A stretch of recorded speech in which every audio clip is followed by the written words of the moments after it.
Hello friends, welcome back to our channel Scribert writing.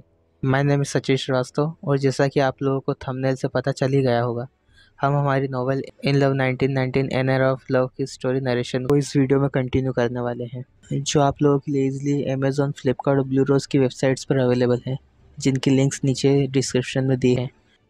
Friends, video start करने से पहले मेरी आप सभी से रिक्वेस्ट है कि आपने अगर अभी तक हमारी इस सीरीज़ के प्रीवियस वीडियोज़ को नहीं देखा है तो एक बार आप उन वीडियोस को भी ज़रूर देख लें, जिससे आप हमारी इसका सीरीज़ की कंटिन्यूटी को मेंटेन कर सकें, जिनकी लिंक्स आपको ऊपर स्क्रीन पर मिल जाएगी।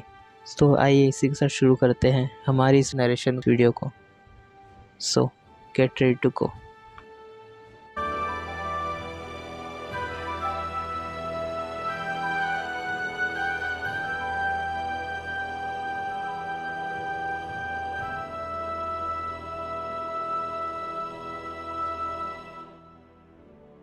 यह कहानी पूरी तरह से काल्पनिक रचना है। इस कहानी में उपयोग किए गए नाम, स्थान, वस्तु या किसी घटना का वास्तविक जीवन से कोई संबंध नहीं है।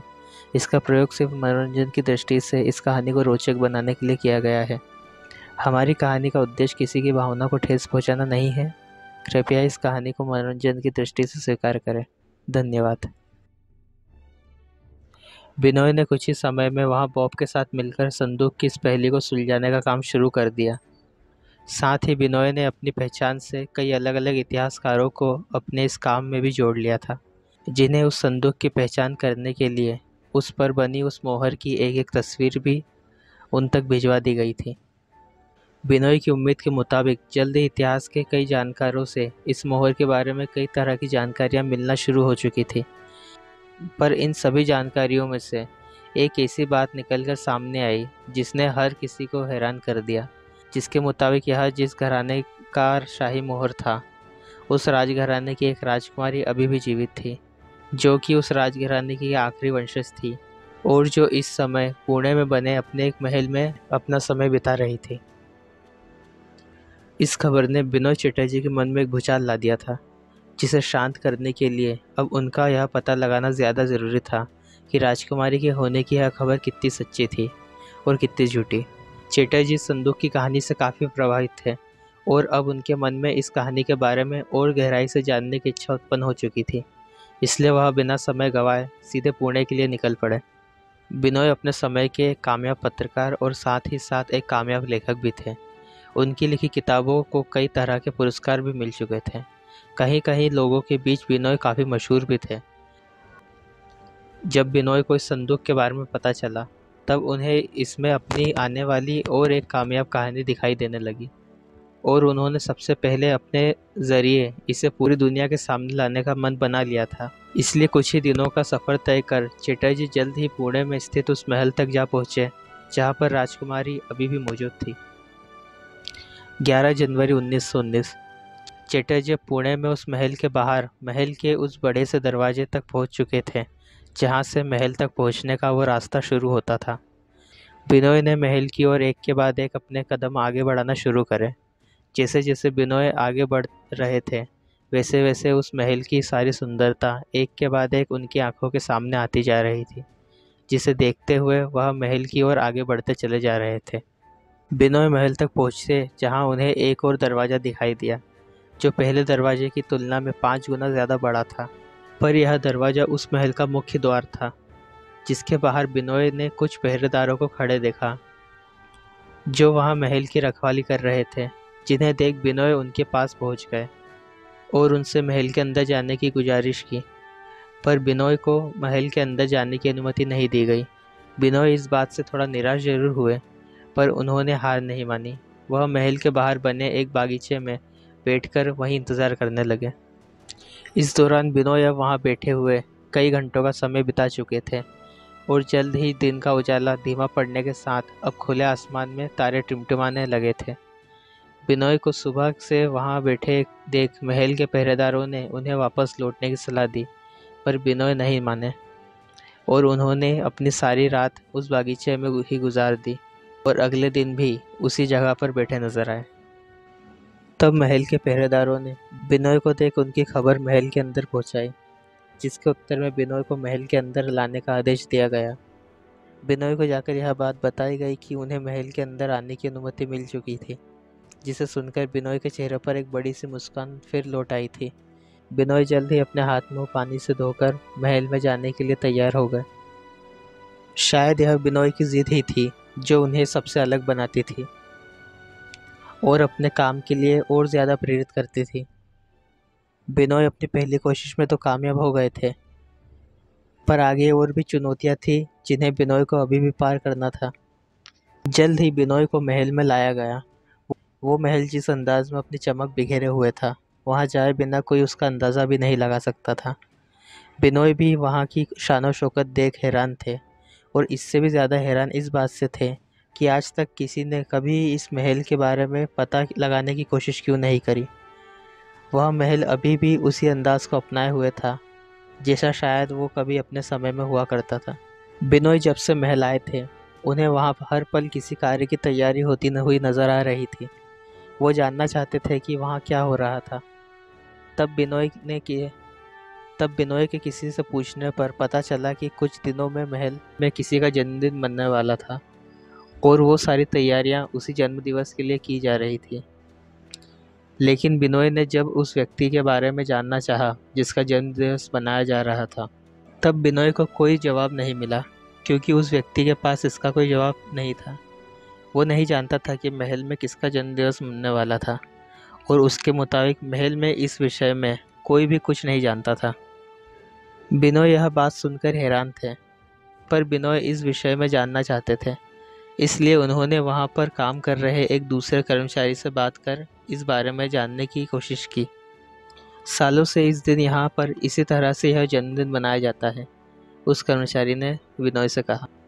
पर यह जन्मदिन ना तो राजकुमारी का है और ना ही उनके माता पिता का, पर राजकुमारी के आदेश पर सालों से इस जन्मदिवस को हर वर्ष जनवरी माह की 20 तारीख को एक त्यौहार की तरह मनाया जाता है। उसके एक दिन पहले राजकुमारी शहर के सभी ज़रूरतमंद की सेवा करती है, जिसके बाद अगले दिन वे महल में एक आलीशान जश्न रखती है।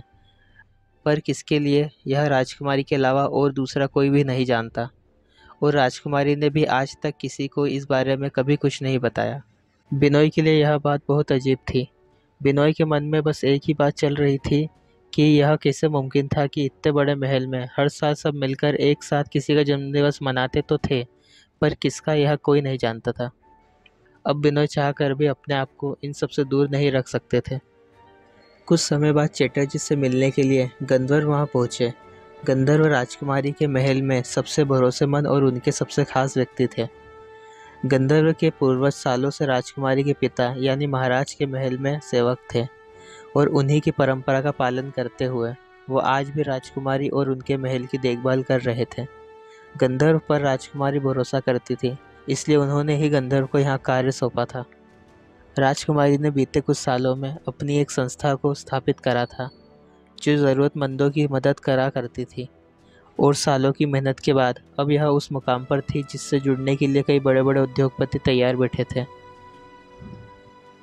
जिसकी देखभाल की जिम्मेदारी भी अब गंधर्व के ही कांधों पर थी। इस संस्था की मदद से गंधर्व ने इस महल को इतने सालों से संभाला हुआ था। अगर सीधे लफ्ज़ों में कहा जाए तो अब गंधर्व ही थे जिनके कारण आज भी यह महल खड़ा हुआ था। गंधर्व ने बिनोय के बारे में पहले भी सुना था, और बिनोय के मशहूर होने के कारण गंधर्व उन्हें थोड़ा बहुत पहचानते भी थे। इसलिए गंधर्व ने ही बिनोय को महल में आने की अनुमति दी थी। विनय चटर्जी, अगर हम गलत नहीं हैं तो आप शायद विनय है, गंधर्व ने कहा। हम गंधर्व हैं, आपसे मिलकर खुशी हुई। जी, विनय नहीं, बिनोय चटर्जी, बिनोय ने मुस्कुराकर अपना सही नाम पुकारते हुए कहा। मुझे भी आपसे मिलकर खुशी हुई। माफ़ कीजिएगा, गंधर्व ने मुस्कुराकर बिनोय का सही नाम लेते हुए कहा। हमारा मतलब था बिनोय चटर्जी। कोई बात नहीं गंधर्व, बिनोय ने कहा, जिसके बाद गंधर्व ने अपने हाथों से एक बड़े से कमरे की ओर इशारा कर बिनोय को उस ओर चलने के लिए कहा। यह कमरा भी महल के बाकी कमरों की तरह बहुत ही सुंदर तरीके से सजाया गया था, जिसमें कई सारी अलग अलग तरह की तस्वीरें लगी हुई थी। पर बिनोय का ध्यान उस वक्त गंधर्व की ओर होने के कारण वो उन तस्वीरों को नज़रअंदाज कर रहे थे। उस कमरे में बैठक तक पहुंचने के बाद गंधर्व ने बिनोय को बैठने के लिए कहा और उनसे इस महल में आने का कारण पूछा। आपके विषय में हमने काफ़ी कुछ सुना है, गंधर्व ने मुस्कुराते हुए एक सज्जनता भरी आवाज़ में कहा।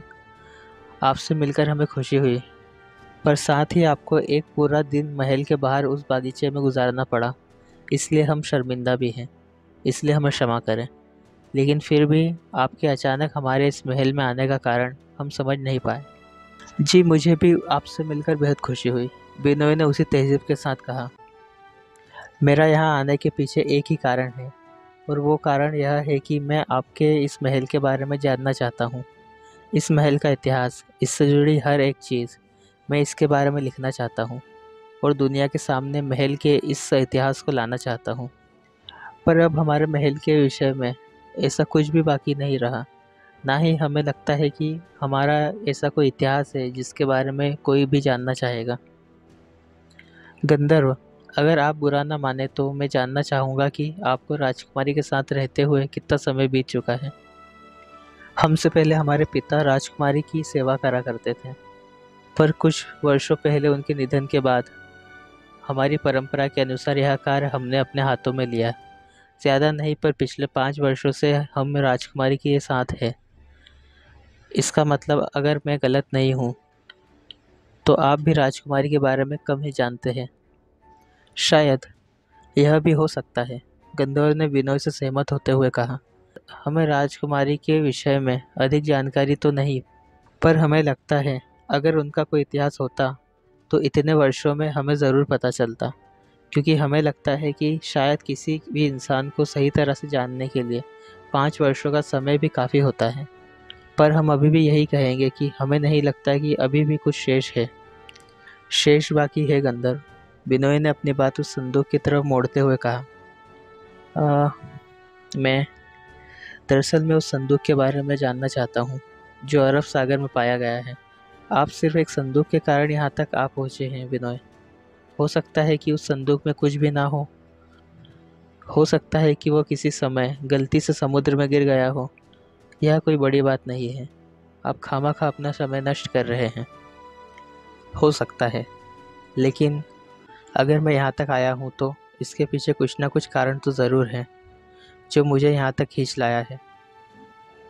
उस संदूक में ऐसा क्या है जिसके लिए आप इतना उत्सुक है बिनोय? इसी बात को जानने के लिए तो मैं यहाँ आया हूँ गंधर्व। कुछ देर की खामोशी में चटर्जी ने कुछ सोचा और अचानक गंधर्व के सामने राजकुमारी से मिलने की इच्छा जाहिर कर दी। क्योंकि बिनोय एक मशहूर लेखक व पत्रकार थे, इसलिए गंधर्व ने भी उन्हें राजकुमारी से मिलवाना ठीक समझा। जिसके बाद गंधर्व बिनोय को अंदर वाले एक दूसरे कमरे में ले गए, जहां उन्होंने बिनोय को कुछ देर इंतज़ार करने के लिए कहा।